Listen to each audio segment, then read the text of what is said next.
À l'heure actuelle, vous croyez que vos pensées vous appartiennent. Cette voix intérieure qui analyse ces mots, se forge des opinions, prend des décisions, vous êtes convaincu qu'elle est authentiquement vous. Mais que diriez-vous si je vous disais que cette voix a été soigneusement programmée depuis votre naissance? Réfléchissez à ceci. Vous vous réveillez avec une envie irrépressible de café. Vous parcourez les réseaux sociaux. Vous vous sentez anxieux face à des informations que vous ne pouvez pas contrôler. Ce ne sont pas des pensées aléatoires, mais des réponses à des décennies de conditionnement. Les gnostiques avaient compris quelque chose que nous avons oublié. L'ignorance n'est pas une cécité passive, c'est une force active qui détourne la conscience elle-même. Ils appelaient ces forces des archontes, non pas des démons au sens littéral, mais des schémas de tromperie qui créent ce que j'appelle des réseaux de pensée. Celles-ci fonctionnent par mimétisme, générant des émotions et des désirs, qui semblent tout à fait authentiques, tout en servant des objectifs que vous n'avez jamais consciemment choisis. Votre smartphone vibre, déclenchant la dopamine. Votre esprit s'emballe avec une urgence fabriquée. Vous vous sentez libre tout en suivant des scripts invisibles écrits par des algorithmes, des publicitaires et des ingénieurs sociaux. Thoth enseignait que c'est dans l'esprit que se gagnent ou se perdent les batailles spirituelles. Les archontes nous convainquent que la cage est le ciel, que la chaîne est notre reflet. Comprendre cette tromperie est votre premier pas vers une véritable souveraineté mentale. Imaginez ceci. Nous sommes en 367, après J.C., dans le désert égyptien, et un moine nommé Pacôme enterre frénétiquement un pot scellé près des falaises de Nag Hammadi. À l'intérieur se trouvent 13 codex, reliés en cuir, contenant certaines des idées les plus dangereuses jamais, consignées sur papyrus. Pourquoi dangereuses? Parce que ces textes affirment que tout ce que l'on vous a enseigné sur la réalité, la divinité et votre propre nature, est un mensonge soigneusement construit. Il ne s'agissait pas seulement de la rébellion d'un seul homme. Dans tout le monde méditerranéen antique, de petits groupes de chercheurs se réunissaient dans des grottes cachées, des monastères isolés et des chambres secrètes sous les villes animées. Ils se faisaient appeler les gnostikoi, littéralement ceux qui savent. Mais voici ce qui les rendait vraiment révolutionnaires. Ils croyaient que cette connaissance ne s'apprenait pas dans les livres ou auprès des enseignants. Elle était mémorisée, éveillée, récupérée des profondeurs de leur propre conscience divine. Ce n'étaient pas des adeptes religieux typiques, assis passivement sur des bancs d'église. Les gnostiques étaient des rebelles spirituels qui avaient percé à jour ce qu'ils appelaient la grande tromperie. Alors que le christianisme traditionnel enseignait aux gens à avoir foi en des autorités extérieures, les gnostiques enseignaient quelque chose de bien plus subversif, la révélation directe. Ils affirmaient que chaque être humain portait en lui une étincelle divine, un fragment du vrai Dieu, qui pouvait être éveillé sans l'intermédiaire de prêtres, d'évêques ou d'empereurs. Leur cosmologie se lit comme un thriller conspirationniste ultime. Selon les textes gnostiques, notre monde matériel n'est pas la création de la source divine suprême.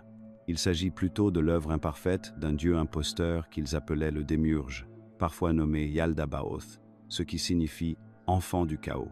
Ce faux créateur, ivre de son propre pouvoir, a façonné l'univers physique comme une sorte de prison spirituelle, se croyant être le seul Dieu. Mais le démiurge n'agissait pas seul. Il était servi par les archontes, des administrateurs cosmiques, qui maintenaient cette réalité contrefaite. Voici le point crucial que les gnostiques avaient compris. Il ne s'agissait pas de destructeurs ultimes ou de démons au sens traditionnel du terme. C'étaient des imposteurs, des bureaucrates de l'illusion. Leur pouvoir ne venait pas d'une véritable divinité, mais de l'ignorance de l'humanité quant à sa propre nature divine. L'Évangile de Marie, l'un des textes gnostiques les plus profonds, décrit comment la matière donne naissance à une passion sans égale, une sorte d'amnésie spirituelle qui nous fait oublier notre véritable origine. Lorsque le Sauveur s'exprime dans ce texte, son message ne porte pas sur le salut par la foi, mais sur l'éveil par la connaissance. Soyez courageux et ne craignez rien. Imaginez à quel point cela était radical dans le monde antique. Alors que les empereurs romains revendiquaient une autorité divine et que les évêques chrétiens insistaient sur leur lien exclusif avec Dieu, les gnostiques enseignaient que chaque personne, esclave ou libre, homme ou femme, avait un accès direct au divin. Ils ne remettaient pas seulement en question l'autorité religieuse, ils démolissaient les fondements mêmes du pouvoir hiérarchique. La conception gnostique de la réalité était d'une sophistication époustouflante. Ils voyaient l'existence comme un vaste drame se jouant entre les royaumes supérieurs de la lumière pure et de la conscience, et ce royaume inférieur de la matière et de l'illusion. L'humanité était prise entre les deux, des étincelles divines piégées dans des corps d'argile, rêvant que nous étions séparés de notre source, tandis que les archontes nous murmuraient des suggestions qui nous maintenaient endormis. C'est là que Thoth entre en scène. Bien avant les gnostiques, le dieu égyptien de la sagesse avait enseigné des principes similaires. Thoth était le gardien du savoir caché, le scribe de la vérité qui comprenait que la conscience humaine elle-même était divine. Les textes hermétiques attribués à Thoth parlent de la même idée fondamentale. Nous sommes des dieux qui avons oublié notre nature, vivant dans un monde conçu pour maintenir cet oubli. Les méthodes pratiques développées par ces anciens chercheurs étaient remarquablement sophistiquées.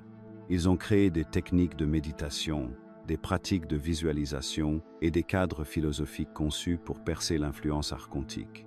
Ils comprenaient que se libérer ne consistait pas à combattre directement ces imposteurs cosmiques, mais à se souvenir de qui vous êtes vraiment. Maintenant, je dois vous faire part d'une chose importante. Plus nous approfondissons ces méthodes anciennes, plus ces informations deviennent sensibles. Les algorithmes de YouTube ne sont pas vraiment favorables aux contenus qui remettent en question les hypothèses fondamentales sur la réalité et l'autorité. C'est pourquoi j'ai créé une newsletter privée via Insights Academy, où nous pouvons explorer ces enseignements sans restriction. Lorsque vous vous inscrivez, vous recevez immédiatement un exemplaire gratuit du Kybalion complet, le texte hermétique fondamental qui fait le lien entre la sagesse de Thoth et son application pratique. Il ne s'agit pas simplement d'un autre e-book, mais d'un manuel pour la transformation de la conscience qui a été soigneusement préservé pour les chercheurs sérieux. Le lien se trouve dans la description, mais comprenez bien que ce savoir a toujours été partagé de manière sélective. L'Empire romain et l'Église chrétienne primitive ont reconnu la menace existentielle que représentaient ces enseignements. Si les gens pouvaient accéder directement à la connaissance divine, quel besoin y avait-il d'empereurs ou d'évêques? La répression systématique a été rapide et brutale. Les textes gnostiques ont été brûlés, les enseignants exécutés et des communautés entières dispersées. Pendant plus de 15 siècles, cette sagesse n'a survécu que sous forme de fragments et de murmures. Puis, en décembre 1945, un fermier égyptien nommé Muhammad al-Samman creusait à la recherche d'engrais près de ces mêmes falaises de Nag Hammadi lorsque sa pelle a heurté cette jarre enfouie. À l'intérieur se trouvaient 46 textes qui avaient été cachés depuis que Pachomius les avait enterrés 12 siècles plus tôt. Cette découverte était tout simplement miraculeuse. Les érudits ont soudainement eu accès à des évangiles gnostiques complets, révélant une psychologie spirituelle sophistiquée qui faisait paraître la psychologie moderne élémentaire. Il ne s'agissait pas de superstitions primitives, mais de cartes précises de la conscience, d'analyses détaillées de la manière dont la conscience est piégée et comment elle peut être libérée. Ce qui ressort de ces textes, c'est l'image d'anciens chercheurs qui avaient développé des méthodes incroyablement pratiques pour reconnaître et transcender l'influence archontique. Ils comprenaient que la première étape n'était pas de combattre l'illusion, mais de la voir à travers. Ils savaient que la conscience elle-même était la clé, non pas la croyance, ni la foi, mais la connaissance directe. Les gnostiques avaient déchiffré le code que Thoth avait toujours indiqué. La conscience humaine n'est pas un produit du cerveau ou du corps, mais une faculté divine temporairement concentrée à travers la forme physique. Le pouvoir des archontes dépend entièrement du fait de nous maintenir identifiés à ce qui est temporaire plutôt qu'éternel, conditionné plutôt que libre.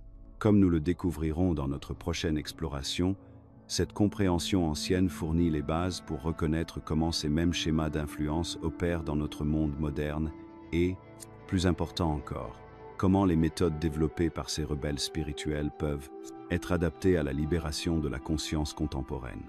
Dans les salles obscures des temples égyptiens antiques, les scribes inscrivaient soigneusement les paroles de Thoth, le dieu à tête d'ibis qui régnait sur la connaissance la plus dangereuse de toutes, les mécanismes de la conscience elle-même. Alors que les gnostiques, dans leurs grottes désertiques, cartographiaient les territoires archontiques de l'emprisonnement spirituel, les disciples de Thoth avaient déjà passé des millénaires à développer les outils précis nécessaires pour naviguer dans ces royaumes perfides. Thoth n'était pas simplement une autre divinité du panthéon égyptien. Il était l'architecte divin du système d'exploitation de la réalité, le programmeur cosmique qui comprenait que la conscience et le cosmos se reflètent l'un l'autre dans une danse complexe de création et de limitation. Lorsque nous examinons son rôle à la lumière des révélations gnostiques que nous avons explorées précédemment, quelque chose de remarquable émerge, une méthodologie complète pour reconnaître et démanteler les mécanismes mêmes de contrôle de la pensée qui maintiennent les âmes prisonnières de cycles de réactions inconscientes. Les textes hermétiques, attribués à Thoth sous sa forme grecque Hermès Trismégiste, contiennent peu être la description la plus précise du fonctionnement réel de l'emprisonnement mental. Le célèbre axiome « ce qui est en haut est comme ce qui est en bas » n'est pas de la poésie mystique, c'est une spécification technique. Les structures de contrôle hiérarchique que nous voyons se manifester dans notre monde extérieur, des pyramides corporatives aux bureaucraties gouvernementales, sont le reflet parfait des schémas de pensée hiérarchiques qui opèrent dans la conscience humaine. Réfléchissez à la manière dont cela fonctionne dans la pratique. Lorsque votre esprit classe automatiquement les expériences dans des hiérarchies rigides, le bien contre le mal, le succès contre l'échec, nous contre eux, vous reproduisez littéralement le même mode de pensée compartimenté qui crée les systèmes de contrôle externes. Les archontes, tels que les gnostiques les comprenaient, n'ont pas besoin de manipuler physiquement la réalité, puisqu'ils peuvent simplement programmer la conscience pour générer automatiquement les schémas souhaités. Le génie de Thoth résidait dans le fait qu'il avait compris que l'esprit fonctionne comme un enregistreur cosmique. En tant que scribe divin, il comprenait que chaque pensée, chaque croyance, chaque hypothèse inconsciente s'inscrit dans le tissu de la réalité vécue. Mais c'est là que sa sagesse devient pratiquement révolutionnaire. Il a également fourni les techniques permettant de devenir l'éditeur conscient de ce manuscrit cosmique. Le principe du mentalisme, fondement de la philosophie hermétique, affirme que le tout est esprit, l'univers est mental. Il ne s'agit pas de métaphysique abstraite, mais de la description du mécanisme réel par lequel l'influence archontique opère. Lorsque les gnostiques parlaient du monde matériel comme d'une illusion conçue pour piéger les âmes, ils faisaient référence au même phénomène que Thoth avait décrit des millénaires plus tôt. La réalité telle que nous la percevons est fondamentalement une construction mentale, ce qui signifie qu'elle peut être consciemment restructurée par ceux qui comprennent sa véritable nature. Considérez comment cela s'applique à la programmation mentale dont nous avons parlé dans notre introduction. Ces schémas de pensée automatiques, ces réactions apparemment involontaires à des stimuli externes, persistent parce que la conscience n'a pas encore appris à faire la distinction entre sa propre conscience authentique et les structures mentales imposées qu'elle a inconsciemment acceptées. Les enseignements de Thoth fournissent les outils diagnostiques permettant d'établir cette distinction cruciale. Le livre des morts égyptiens, fortement influencé par la sagesse de Thoth, décrit le parcours de l'âme à travers diverses épreuves et tromperies dans l'au-delà. Mais lorsque nous lisons ces textes à travers le prisme gnostique, ils deviennent des guides pratiques pour naviguer dans les royaumes archontiques que nous rencontrons non seulement après la mort, mais à chaque instant de notre vie inconsciente. Chaque démon ou gardien auquel l'âme doit faire face représente un schéma spécifique de pensée trompeuse qui doit être reconnu et transcendé. Le rôle de Thoth en tant que psychopompe, guide des âmes à travers le monde souterrain, prend ici une signification profonde. Il ne se contente pas d'escorter les âmes à travers un territoire dangereux. Il leur apprend à développer la vision intérieure nécessaire pour voir à travers les illusions qu'elles rencontrent. Cela correspond au concept gnostique de gnose, une connaissance directe et expérientielle qui perce les voiles de la tromperie archontique. Les applications pratiques de la sagesse thothique commencent par ce que les textes appellent la culture du silence intérieur. Il ne s'agit pas ici de méditation en tant que technique de relaxation, mais plutôt d'entraîner la conscience à observer son propre fonctionnement sans s'identifier automatiquement à chaque pensée ou émotion qui surgit. Lorsque vous êtes capable d'observer les réactions de votre esprit aux stimuli extérieurs sans y croire immédiatement ni agir en conséquence, vous développez le même discernement spirituel que Thoth utilisait pour naviguer entre la vérité et l'illusion. Les prêtres de l'Égypte antique, qui pratiquaient les méthodes thothiques, passaient des années à apprendre à reconnaître la différence entre les pensées issues de la sagesse intérieure authentique et les pensées implantées par un conditionnement extérieur. Ils comprenaient que la qualité de l'attention elle-même pouvait être entraînée à devenir de plus en plus raffinée, jusqu'à être capable de détecter même les formes les plus subtiles de manipulation de la conscience. Cela est directement lié à la fonction de Thoth en tant que juge des morts. où il pèse le cœur contre la plume de Maat, la vérité elle-même. Mais ce jugement ne se produit pas seulement dans un royaume futur de l'au-delà. Il se produit continuellement dans le moment présent, à mesure que la conscience apprend à distinguer entre l'authentique guidance intérieure et les diverses formes de parasites mentaux qui obscurcissent la perception claire. L'enseignement de la table d'émeraude, selon lequel la transformation doit se produire simultanément à plusieurs niveaux, comme ci-dessus, ainsi qu'en dessous, fournit la clé pour comprendre pourquoi l'éveil individuel déclenche inévitablement un changement collectif. Lorsque la conscience apprend à reconnaître et à dissoudre ses propres schémas internes de limitation, ces mêmes schémas commencent à se dissoudre dans les structures externes qui les reflètent. La sagesse de Thoth offre quelque chose qui manquait parfois aux gnostiques, à savoir des techniques spécifiques et pratiques pour travailler avec la tendance de l'esprit à créer ses propres prisons. Plutôt que de considérer le monde matériel comme intrinsèquement mauvais ou faux, les enseignements thotiques le reconnaissent comme un terrain d'entraînement où la conscience peut apprendre à maîtriser ses propres pouvoirs créatifs. La révolution de la conscience vers laquelle tendent les deux traditions ne consiste pas à échapper à la réalité, mais à devenir des participants conscients de sa création continue. Lorsque vous comprenez que vos pensées programment littéralement votre réalité vécue, chaque instant devient une occasion de choisir la liberté plutôt que la réaction inconsciente. Le plus grand cadeau de Thoth à l'humanité n'était pas seulement la connaissance de la conscience, mais aussi les outils permettant de transformer cette connaissance en sagesse vécue, les clés pratiques pour ouvrir les portes de la prison qui existent principalement dans l'esprit lui-même.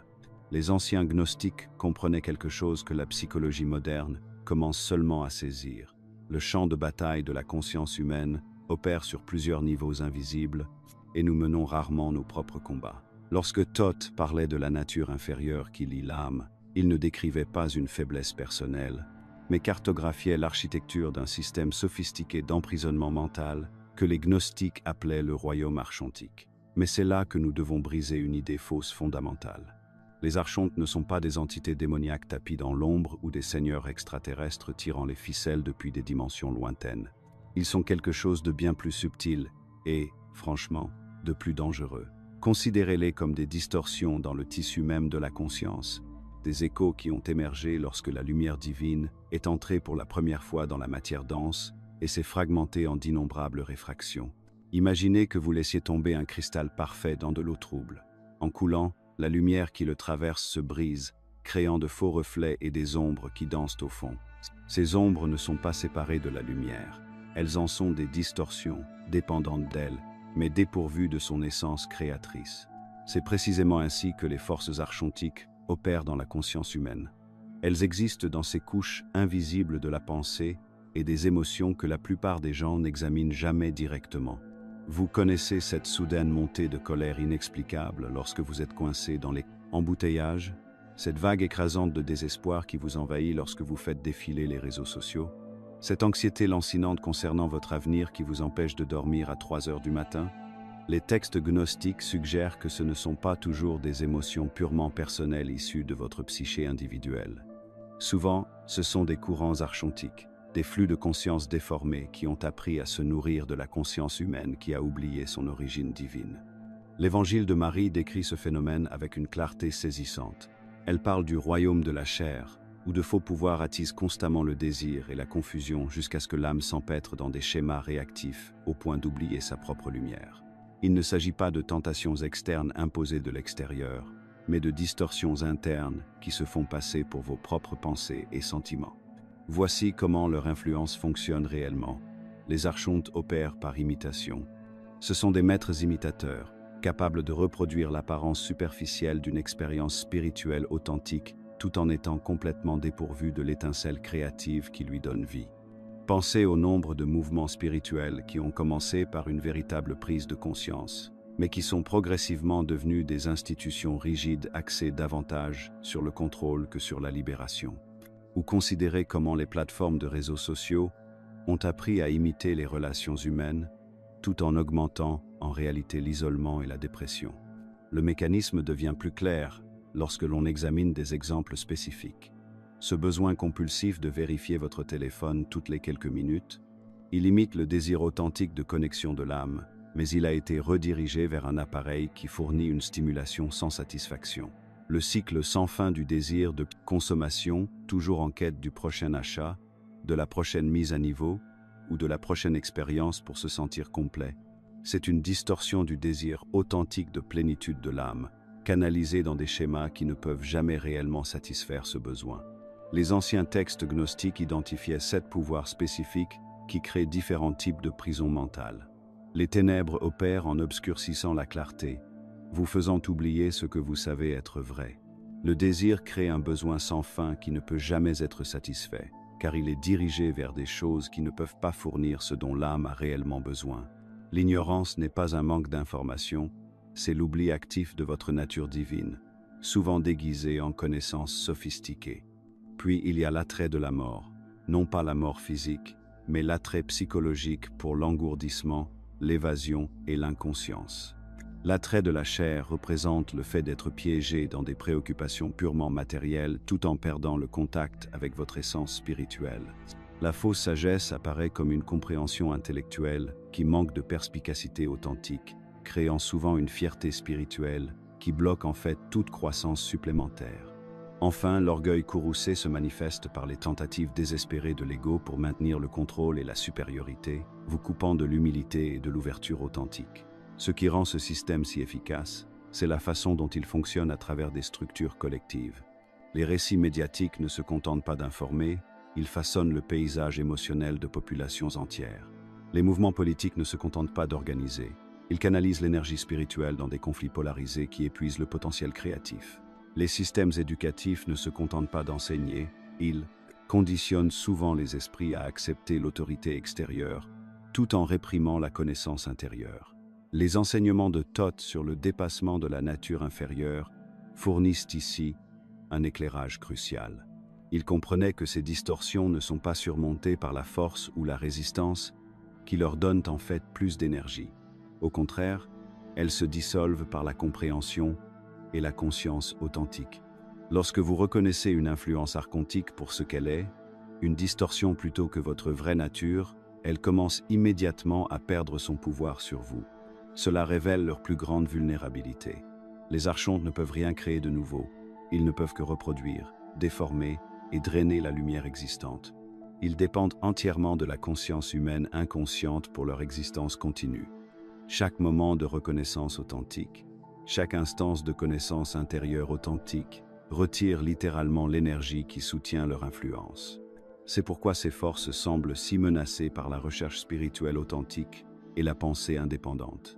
Ce n'est pas qu'ils s'opposent consciemment à vous, ils sont plutôt comme des schémas parasitaires qui ne peuvent survivre à la lumière de la conscience directe. Lorsque vous cessez de les nourrir par des réactions inconscientes et que vous commencez à les examiner avec un regard clair, ils s'estompent simplement comme des ombres lorsque vous allumez une lumière vive. Les implications sont profondes. Si vous êtes prêt à commencer à reconnaître ces schémas dans votre propre conscience et à apprendre des méthodes pratiques pour retrouver votre conscience authentique, faites-le moi savoir dans les commentaires. Car une fois que vous comprenez l'architecture de l'emprisonnement mental, vous pouvez commencer à la démanteler systématiquement. Et c'est exactement ce que nous explorerons, approfondissant les techniques spécifiques de Thoth pour la libération de la conscience. Au cœur de chaque texte gnostique se trouve une révélation si profonde qu'elle change fondamentalement notre compréhension de la nature humaine elle-même. L'apocryphon de Jean rapporte une conversation dans laquelle le Sauveur révèle quelque chose d'extraordinaire à Jean. « Je suis entré au milieu de leur prison, qui est la prison du corps, et j'ai dit que celui qui entend se réveille de son profond sommeil. » Et il pleura et versa des larmes. Il essuya ses larmes amères et dit « Qui est-ce qui m'appelle ? Et d'où me vient cet espoir, alors que je suis enchaîné dans la prison ?» Ce que le Sauveur décrit ici n'est pas de la poésie métaphorique, mais une description précise de la condition humaine et de la solution qui s'y cache. Selon ces textes anciens, chaque être humain porte en lui un fragment indestructible de la source divine. Il ne s'agit pas d'une platitude spirituelle réconfortante. Cela décrit quelque chose d'aussi réel et tangible que les battements de votre cœur, quelque chose que les archontes ont tenté de dissimuler à grands frais, mais qu'ils n'ont jamais pu détruire. Réfléchissez-y un instant.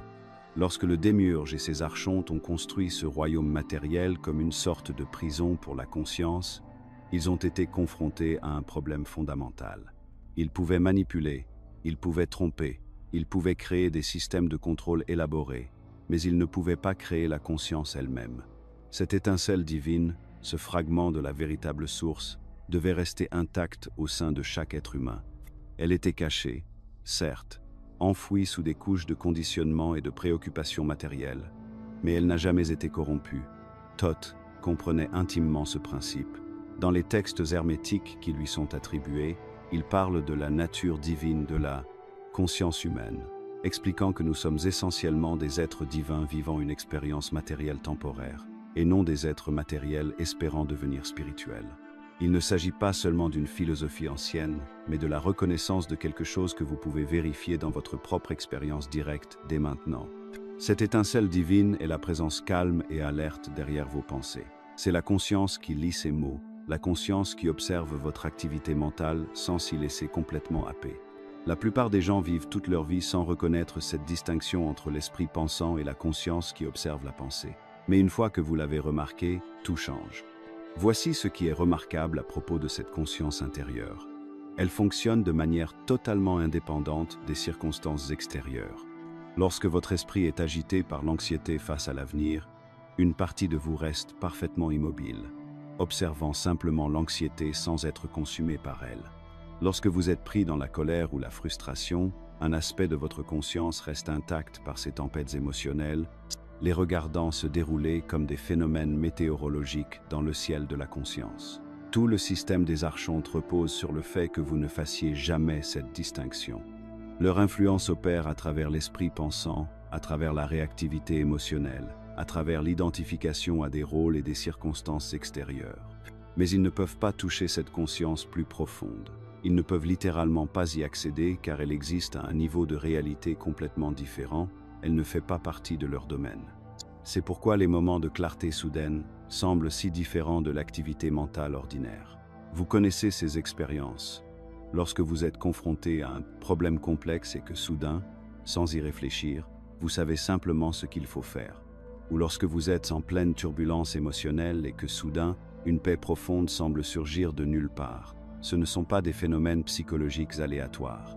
Ce sont des moments où votre attention descend en dessous du niveau où opère l'influence archontique et touche cette étincelle divine non corrompue.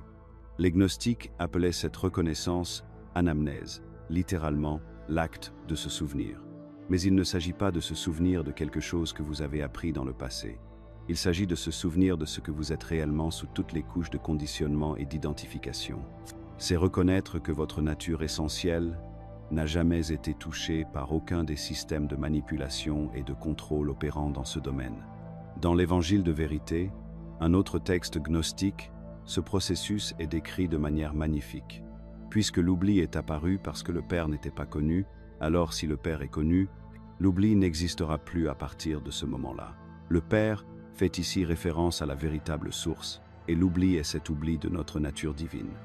Le texte dit que le simple fait de se souvenir de ce que nous sommes réellement dissout tout le problème. C'est ce qui terrifie les forces archontiques plus que toute autre chose. Ce n'est pas que ce souvenir supprime leur influence, c'est qu'il les rend complètement inutiles. Lorsque vous vous reconnaissez comme cette conscience immuable, comme ce fragment de conscience divine, temporairement, concentré à travers une forme matérielle, tout change.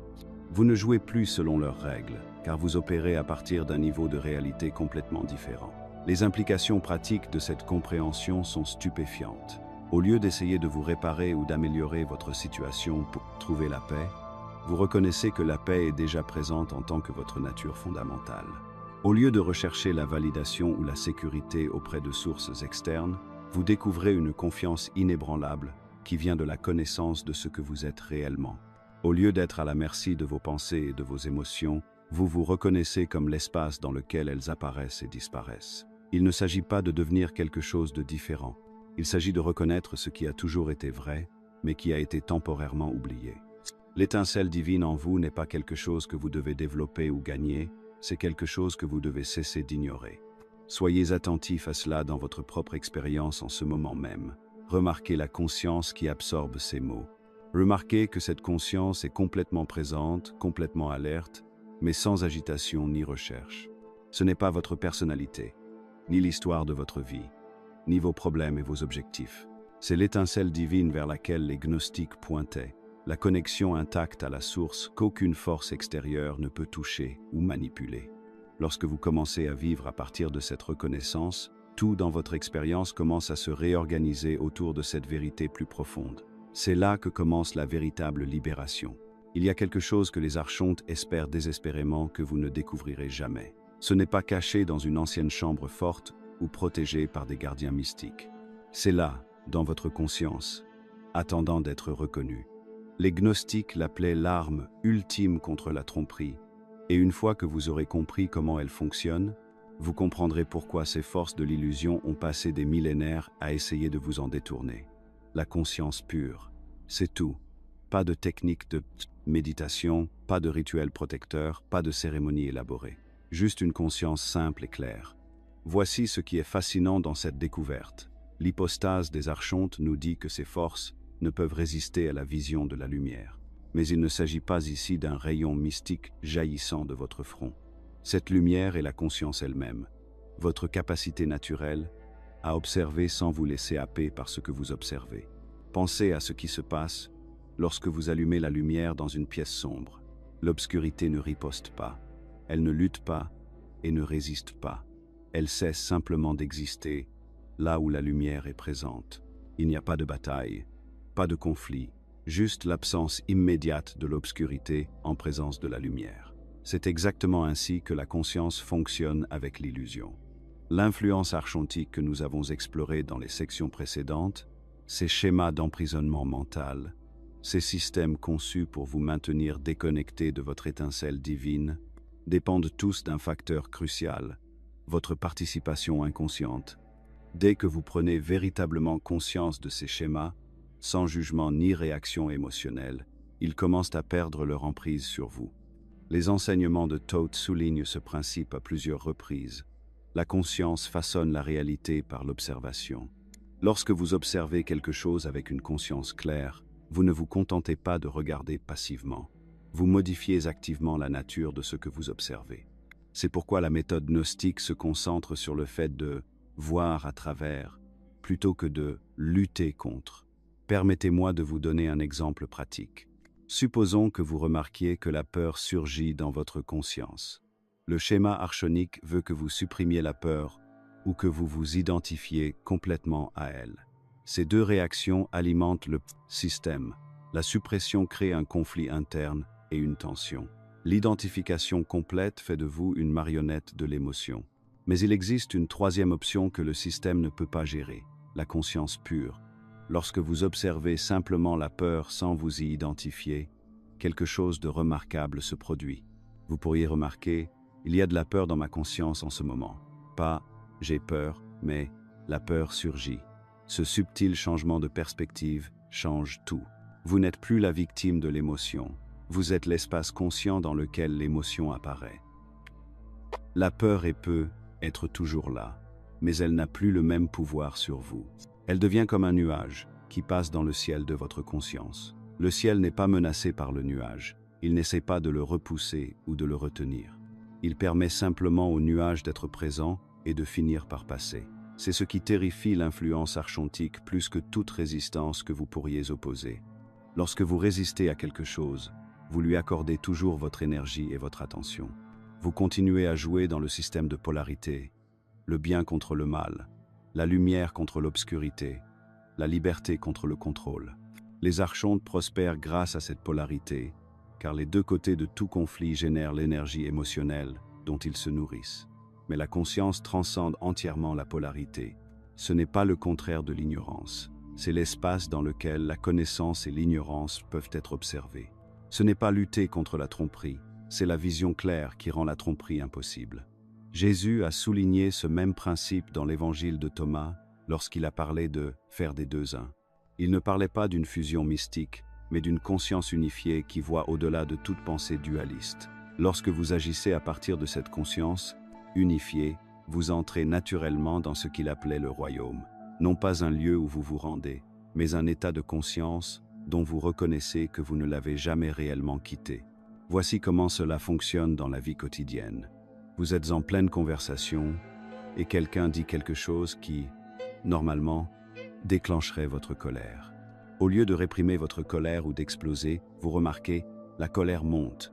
Vous la ressentez dans votre corps. Vous observez les pensées qui l'accompagnent. Mais vous ne vous identifiez pas à elles. À partir de cet espace de conscience, vous pouvez répondre plutôt que réagir. Votre réponse vient de la clarté, plutôt que d'une compulsion émotionnelle. Ou peut être, remarquez-vous, un fort désir pour quelque chose, de l'argent, de la reconnaissance, une relation. Au lieu d'être poussé par ce désir ou de le combattre, vous l'observez avec la même conscience neutre. Le désir est présent. À partir de cette perspective, vous pouvez voir si agir selon ce désir sert votre bien suprême, ou s'il s'agit simplement d'un autre schéma archonique qui tente de vous maintenir dans un état de désir perpétuel. La clé ici est de comprendre la différence entre la conscience réactive et la conscience consciente. La conscience réactive oscille constamment entre l'attraction et l'aversion, toujours prise dans le drame des préférences et des jugements. C'est exactement ce qui alimente le système archonique. Vos réactions inconscientes fournissent l'énergie qui maintient l'illusion en place. La conscience consciente, en revanche, observe tout avec la même clarté. Cela ne signifie pas que vous devenez passif ou indifférent. Vous continuez à faire des choix, à agir, à ressentir des émotions. Mais vos actions proviennent de la clarté plutôt que de la compulsion, vos choix de la sagesse plutôt que du conditionnement. Ce qui rend cette approche si puissante, c'est son immédiateté. Vous n'avez pas besoin d'années d'entraînement ou d'initiation à des enseignements secrets. Dès que vous passez de l'identification à la conscience, la nature de votre expérience change. C'est comme passer du statut d'acteur pris dans un drame à celui de metteur en scène qui voit l'ensemble de la scène. Cette conscience rompt ce que les gnostiques appelaient le cordon de l'identification, ce fil inconscient qui relie votre sentiment de soi aux circonstances, émotions et pensées extérieures. Lorsque ce cordon est coupé par la reconnaissance consciente, l'influence archontique perd son principal point d'accès à votre conscience. Le champ de bataille de la conscience se transforme en un sanctuaire de paix, non pas en remportant une guerre cosmique, mais en reconnaissant que la guerre elle-même était une illusion. Lorsque vous ne luttez plus contre quoi que ce soit, lorsque vous êtes simplement présent à tout ce qui se présente, vous découvrez la paix inébranlable qui était toujours là, sous le drame apparent. C'est pourquoi développer cette qualité de conscience n'est pas seulement une libération personnelle, c'est l'acte le plus radical que vous puissiez accomplir dans un monde fondé sur la réaction inconsciente et l'identification. La plus grande crainte des archontes n'est pas votre colère contre le système ou vos tentatives pour y échapper. Leur plus grande crainte est votre prise de conscience de la simple vérité que vous n'avez jamais été piégé en premier lieu. Les anciens gnostiques avaient compris quelque chose que les neurosciences modernes commencent seulement à saisir. La conscience fonctionne selon des schémas, et la plupart de ces schémas échappent complètement à notre conscience. Ce qu'ils appelaient le sommeil de l'oubli n'est pas seulement une métaphore poétique, c'est une description précise de la façon dont les schémas réactifs nous maintiennent prisonniers de cycles qui alimentent les forces mêmes auxquelles nous essayons d'échapper. Pensez à votre dernière dispute avec un proche. Vous souvenez-vous du moment où quelque chose qu'il ou elle a dit a déclenché une réaction émotionnelle immédiate? Peut-être avez-vous senti votre poitrine se serrer, vos mâchoires se crisper, ou cette vague familière d'énergie défensive vous envahir.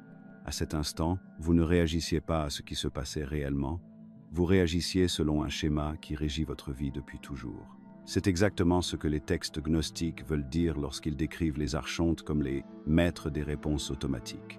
Ils n'ont pas besoin de vous contrôler activement lorsque vos propres schémas inconscients font le travail à leur place. Chaque fois que vous réagissez au lieu de répondre, vous alimentez en énergie le système même qui maintient la conscience fragmentée et endormie. L'Évangile de Marie contient un passage remarquable où le Sauveur dit à Marie d'être courageuse face aux différentes formes de la nature. Pendant des siècles, les érudits ont interprété cela comme le fait d'affronter des défis extérieurs, mais le sens profond renvoie à quelque chose de beaucoup plus pratique. Les différentes formes de la nature sont les divers états émotionnels et mentaux qui surgissent en nous, la peur, la colère, le désir, le jugement. Le courage ici ne signifie pas lutter contre ces états ou essayer de les transcender. Il s'agit de rester lucide pendant qu'ils vous traversent. C'est là que l'alchimie intérieure gnostique devient extrêmement pratique. Le corpus hermeticum, attribué à Thoth, décrit un processus de transmutation qui transforme les réactions émotionnelles basiques en ce qu'il appelle l'or de la conscience. Mais il ne s'agit pas de réprimer ces émotions ou de prétendre qu'elles n'existent pas. Il s'agit de changer complètement votre relation à celles-ci. Voici comment ce processus ancien fonctionne en termes modernes. La première étape consiste à développer ce que les gnostiques appelaient le témoin, la partie de la conscience qui peut observer vos propres réactions sans être consumée par elles. Lorsque vous sentez cette réponse déclencheuse familière commencer, il y a généralement une fraction de seconde où vous pouvez la saisir. Votre système nerveux commence à s'activer, mais votre conscience ne s'est pas encore complètement identifiée à la réaction. C'est votre fenêtre. Au lieu de suivre immédiatement le schéma de réaction, vous faites une pause. Non pas pour arrêter l'émotion, mais pour créer un espace autour d'elle. Les textes de Nag Hammadi décrivent cela comme « se tenir dans l'intervalle entre l'impulsion et l'action ». Dans cet intervalle, quelque chose d'extraordinaire devient possible. La deuxième étape consiste à porter directement votre attention sur les sensations physiques qui accompagnent l'état émotionnel. La peur peut se manifester par une sensation d'oppression dans la gorge ou une respiration superficielle. La colère se traduit souvent par une sensation de chaleur dans la poitrine ou une tension dans les épaules. Au lieu de vous concentrer sur l'histoire que votre esprit invente pour expliquer pourquoi vous vous sentez ainsi, concentrez votre attention sur la sensation brute elle-même. C'est là que se produit la véritable alchimie. Lorsque vous rencontrez un état émotionnel avec une conscience pure au lieu d'une résistance ou d'une identification, sa nature fondamentale commence à se transformer. L'énergie qui était enfermée dans le schéma réactif devient disponible pour une utilisation consciente. Les gnostiques comprenaient que chaque émotion, aussi difficile soit-elle, contient une force vitale essentielle qui peut alimenter l'éveil lorsqu'elle est correctement métabolisée. Prenons l'exemple de la peur. Le schéma automatique consiste soit à éviter ce qui déclenche la peur, soit à lutter contre le sentiment lui-même. Mais lorsque vous portez une attention curieuse à la peur, en examinant réellement sa texture et son mouvement dans votre corps, quelque chose de remarquable se produit. L'énergie qui était liée à la réponse de peur devient disponible sous forme d'une vigilance et d'une sensibilité accrue. Vous ne surmontez pas la peur. Vous découvrez ce qu'est réellement la peur derrière l'histoire. La colère fonctionne de manière similaire. Le schéma réactif consiste soit à exploser vers l'extérieur sous forme de reproche, soit à imploser sous forme d'autocritique. Mais la colère rencontrée avec conscience se révèle être une énergie pure de changement. Les textes gnostiques décrivent cela comme le feu qui brûle l'illusion. Lorsque vous pouvez ressentir l'énergie de la colère sans être poussé par son agenda, vous avez accès à un formidable pouvoir de transformation. Le désir présente peut être le défi le plus subtil. Le schéma consiste soit à être poussé par le désir, soit à essayer de le réprimer. Mais lorsque vous observez le désir avec conscience, vous découvrez quelque chose de fascinant.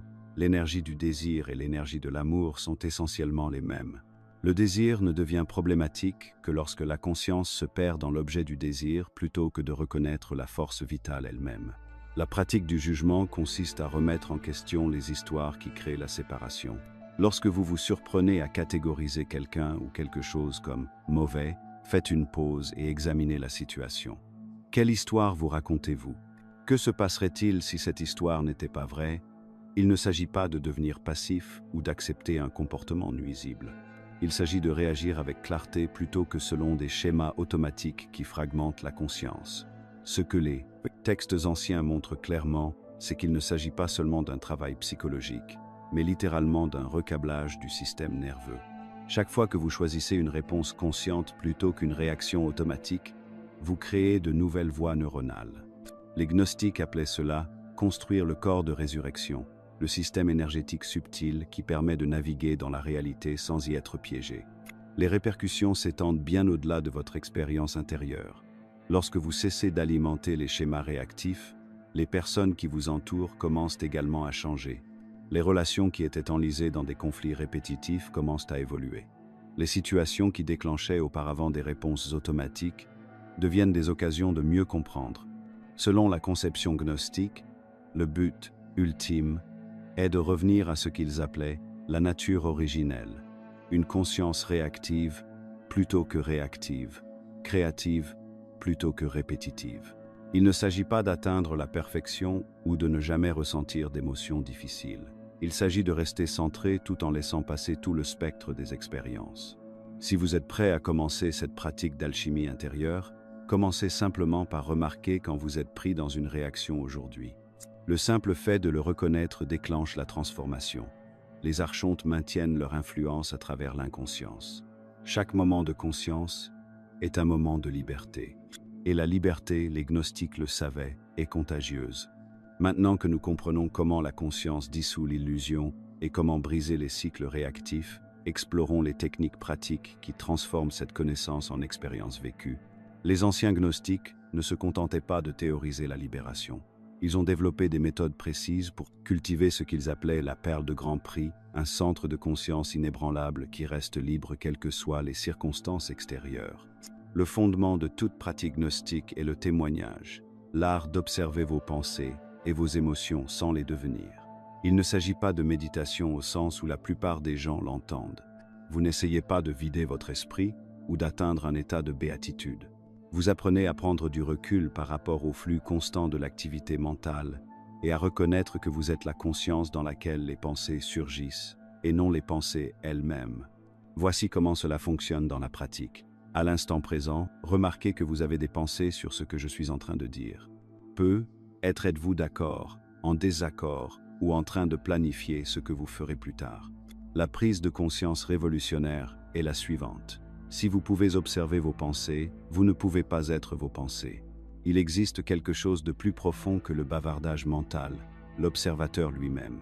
Cet observateur est ce que les gnostiques appelaient l'étincelle divine, et il est totalement libre de toute manipulation archontique car il existe avant tout contenu mental.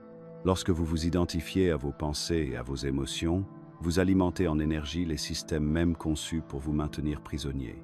Mais lorsque vous les observez sans attachement, cette énergie vous revient. C'est comme si vous débranchiez une machine qui vidait votre batterie. Soudain, vous avez à nouveau accès à votre propre pouvoir. Les gnostiques enseignaient une technique particulièrement efficace pour défier les émotions. Lorsque la peur, la colère ou l'anxiété surgissent, au lieu de les combattre ou de vous laisser consumer par elles, vous dites simplement en vous-même « Je te vois ». Il ne s'agit pas de suppression, mais de reconnaissance sans résistance. La peur perd de son emprise lorsqu'elle est confrontée à une vision claire plutôt qu'à une réaction. L'évangile de Thomas rapporte les paroles de Jésus. « Si tu fais ressortir ce qui est en toi, ce que tu as te sauvera. Si tu n'as pas cela en toi, ce que tu n'as pas te tuera. » Ce qui est en toi est cette capacité à être témoin conscient.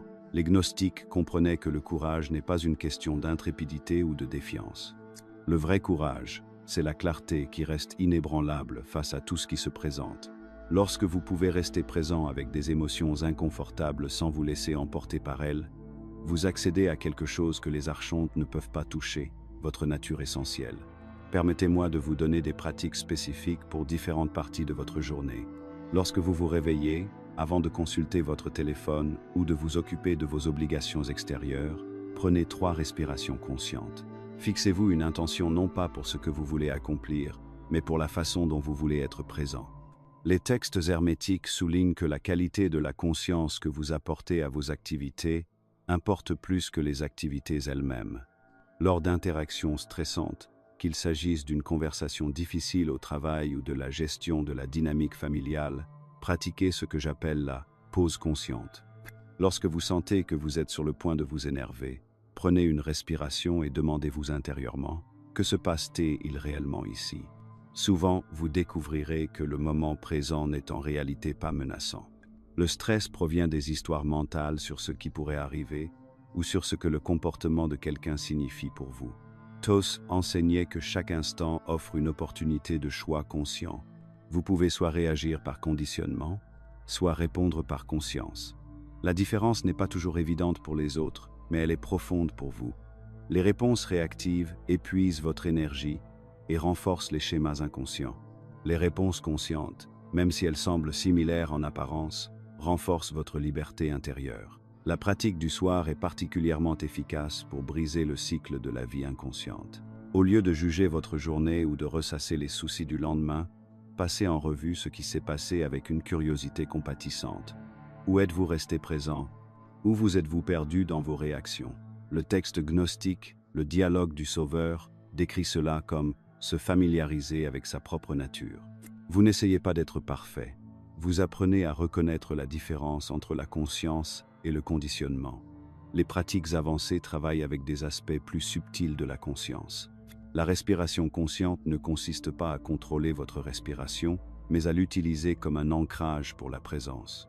Lorsque votre esprit est pris dans des histoires, ramener votre attention sur la simple réalité de la respiration vous ramène ici et maintenant. La nature offre de profondes opportunités de pratique. Les gnostiques se retiraient souvent dans des cadres naturels, non pas pour échapper au monde, mais pour se souvenir de ce qui est réel.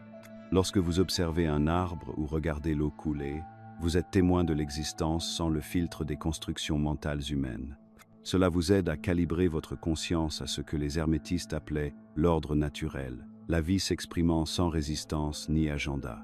La culture du silence intérieur peut être la pratique la plus transformatrice. Cela ne signifie pas ne pas avoir de pensée, mais plutôt découvrir la conscience spacieuse dans laquelle les pensées apparaissent. Dans le silence, vous commencez à reconnaître votre vraie nature, non pas comme un ensemble de pensées, d'émotions et de souvenirs, mais comme la présence consciente qui est témoin de toutes les expériences. Ce que les gnostiques ont découvert, c'est qu'une pratique régulière crée ce qu'ils appelaient le corps immortel, non pas une forme physique, mais un centre de conscience stable qui reste inchangé par les circonstances.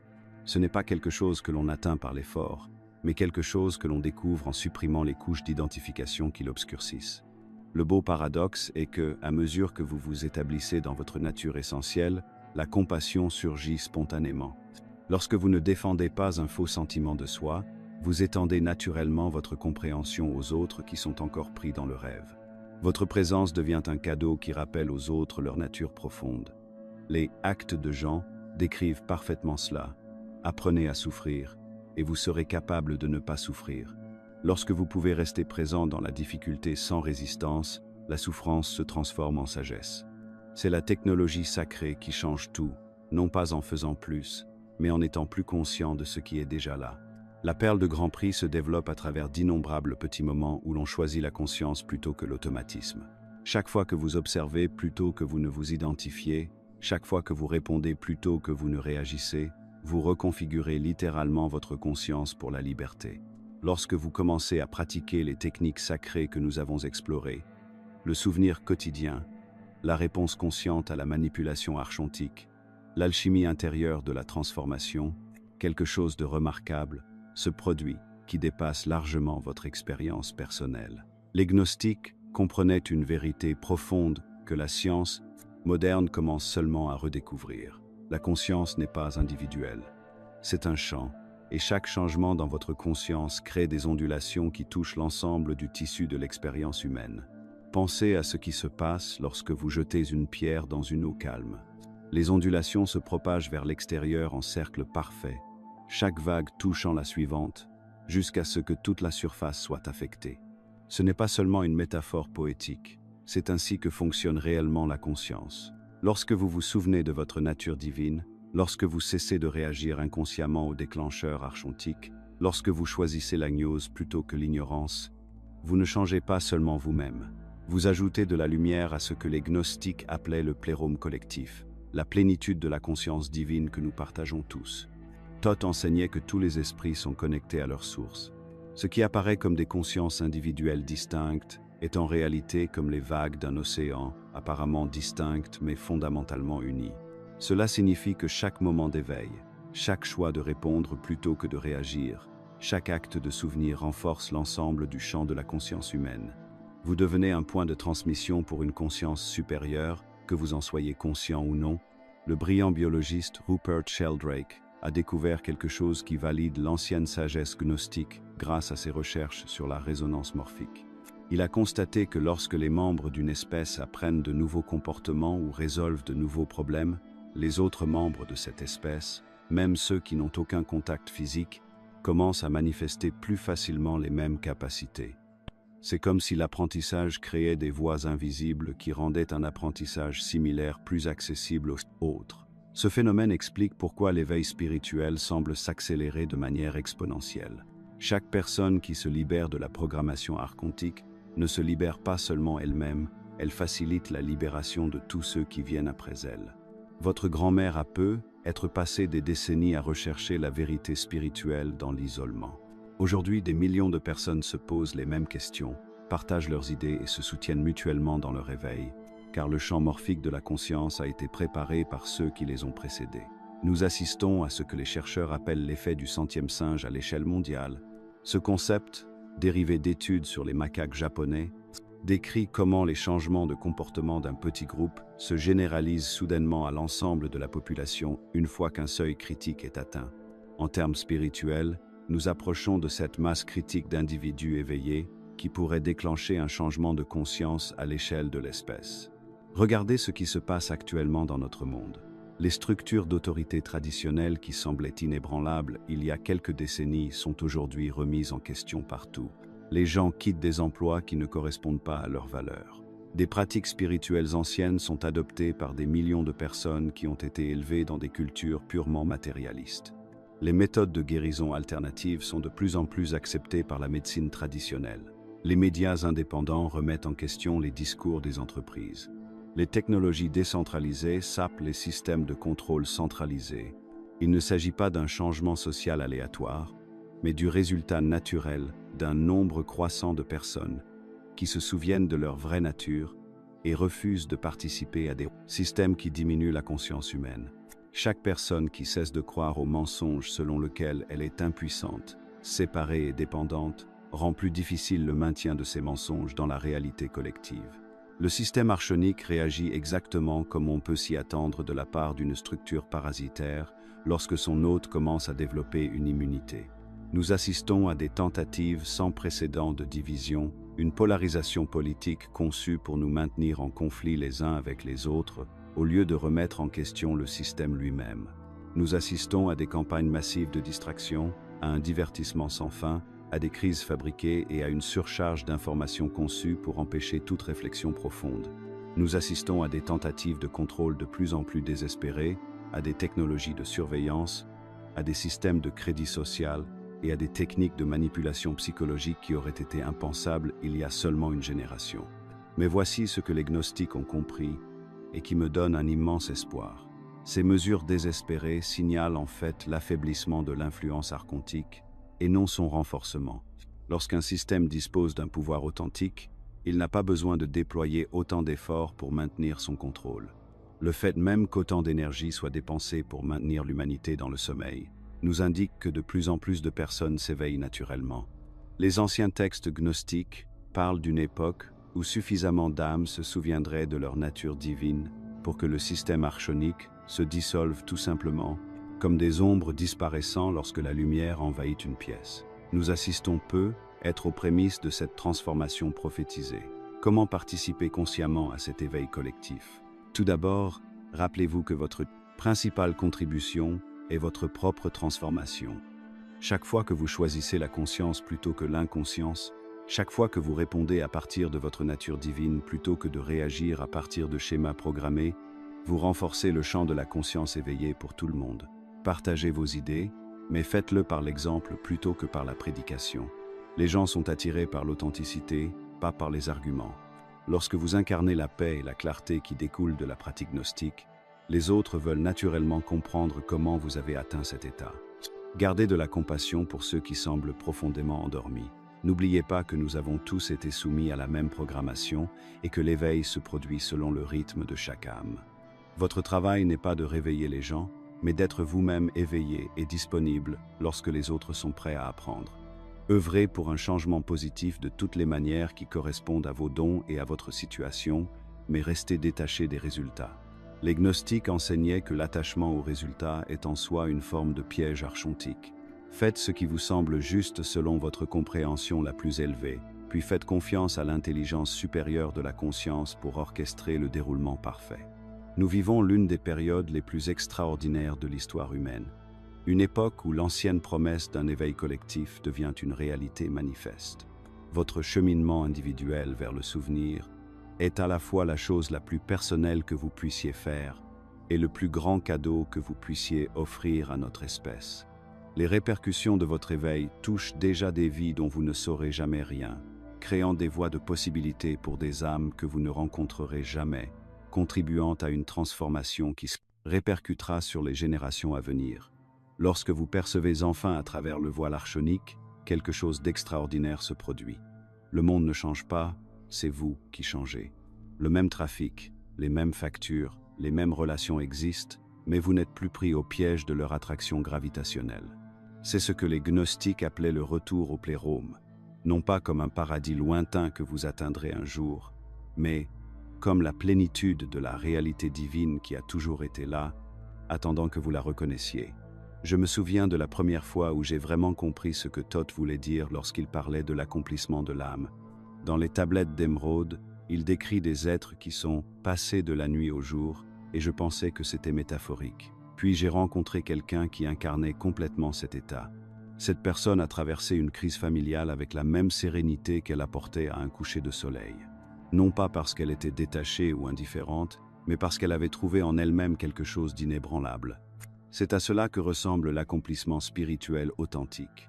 Ce n'est pas le retrait béat que la culture New Age promeut souvent. C'est un engagement total, issu d'une liberté intérieure plutôt que d'une réaction compulsive. Lorsque vous ne vous identifiez plus au petit moi que les archontes vous ont convaincu d'être réel, vous découvrez ce que la Pistis Sophia appelle la lumière qui se connaît elle-même comme lumière. Les caractéristiques de cet état d'éveil sont indéniables une fois que vous savez ce qu'il faut rechercher. Tout d'abord, il y a une paix inébranlable qui ne dépend pas de circonstances correspondant à vos préférences. Il ne s'agit pas d'engourdissement ou de contournement spirituel, mais de la profonde certitude que votre nature essentielle reste intacte malgré les drames qui se jouent dans le monde matériel. L'évangile de Philippe décrit cela magnifiquement. Ceux qui disent qu'ils mourront d'abord et ressusciteront ensuite sont dans l'erreur. S'ils ne reçoivent pas d'abord la résurrection pendant leur vie, ils ne recevront rien à leur mort. Vous réalisez que tous ceux qui luttent dans la conscience archontique sont essentiellement vous-même, piégés dans un costume différent. Cela ne fait pas de vous un paillasson, car la compassion authentique nécessite souvent des limites fermes. Mais la colère et le jugement qui guidaient autrefois vos interactions se dissolvent dans la compréhension. Troisièmement, le pouvoir créatif commence à couler à travers vous d'une manière qui semble presque magique. C'est ce que Thoth voulait dire lorsqu'il parlait de devenir co-créateur avec l'Esprit divin. Lorsque vous êtes aligné avec la source plutôt que de lutter contre le courant de l'existence, les synchronicités se multiplient, les solutions apparaissent sans effort, et vous vous retrouvez au bon endroit au bon moment avec une fréquence surprenante. Peut être plus important encore, vous développez ce que j'appelle une présence translucide, la capacité de vous déplacer dans le monde sans en faire partie. Vous pouvez vous engager pleinement dans le domaine matériel, tout en vous rappelant qu'il s'agit d'une salle de classe temporaire, et non de votre domicile permanent. C'est l'état atteint par Thoth qui lui a permis de servir de guide à d'innombrables âmes sans jamais perdre sa connexion avec la vérité divine. L'apocryphon de Jacques le résume parfaitement. Soyez remplis de l'esprit, mais manquez de raison, car la raison appartient à l'âme. Elle est de la nature de l'âme. Vous apprenez à naviguer grâce à votre connaissance intérieure plutôt qu'aux calculs mentaux qui vous semblaient autrefois si importants. Ce qui surprend le plus les gens dans cet état d'éveil, c'est à quel point il semble ordinaire. Il n'y a ni auréole, ni extase constante. Au contraire, il y a une profonde normalité. La vie redevient ce qu'elle était censée être avant que la programmation archontique ne vous convainque qu'elle devait être une lutte. Vous vous réveillez chaque matin avec curiosité plutôt qu'avec crainte. Vous relevez les défis avec intérêt plutôt qu'avec résistance. Et vous vous reliez aux autres à partir de votre intégrité plutôt que de vos besoins. Cette transformation vous transforme inévitablement en ce que j'appelle un enseignant naturel. Non pas en prêchant ou en essayant de convaincre qui que ce soit, mais par votre manière d'être. Les gens sentent quelque chose de différent en vous, une qualité de présence qui leur rappelle leur propre nature profonde. Le texte de Nag Hammadi intitulé « Tonnerre, esprit parfait » exprime cela. Je suis celui qui crie et j'écoute. J'apparais et je marche dans le sceau de mes élèves. Certains craignent que l'éveil spirituel signifie devenir passif ou perdre son avantage. C'est tout le contraire. Lorsque vous ne gaspillez plus votre énergie à maintenir de fausses identités ou à mener des combats sans importance, vous disposez d'une puissance extraordinaire pour ce qui compte vraiment. Vous devenez plus déterminé, pas moins, plus engagé, pas plus renfermé, plus humain, pas moins. L'accomplissement individuel de ce voyage sert une cause bien plus grande que la libération personnelle. Chaque personne qui voit à travers l'illusion archontique devient ce que les gnostiques appelaient un pneumatique, un point d'ancrage spirituel qui aide les autres à trouver plus facilement le chemin du retour. Votre simple existence dans cet état d'éveil affaiblit le sortilège collectif et renforce le champ morphique de l'évolution de la conscience humaine. Au fur et à mesure que vous poursuivez ce voyage, rappelez-vous que l'éveil spirituel n'est pas une destination, mais un approfondissement continu. Conservez ce que le Zen appelle l'esprit du débutant, l'humilité de continuer à apprendre, à grandir et à découvrir. Faites confiance à la sagesse intérieure qui a été activée par votre pratique. Elle vous guidera de manière plus fiable que n'importe quelle autorité extérieure ne pourrait le faire. La plus belle partie de cet accomplissement est de reconnaître qu'il s'agit en fait d'un commencement. Vous avez passé des vies à apprendre à être humain tout en oubliant que vous étiez divin. Vous allez maintenant apprendre ce que signifie être divin tout en embrassant pleinement votre humanité. C'est le retour éternel dont parlait Thoth, non pas revenir à votre point de départ, mais y arriver pour la première fois avec une compréhension totale. Si cela résonne avec votre connaissance la plus profonde et que vous êtes prêt à reconnaître cette compréhension, commentez « J'ai compris » ci-dessous.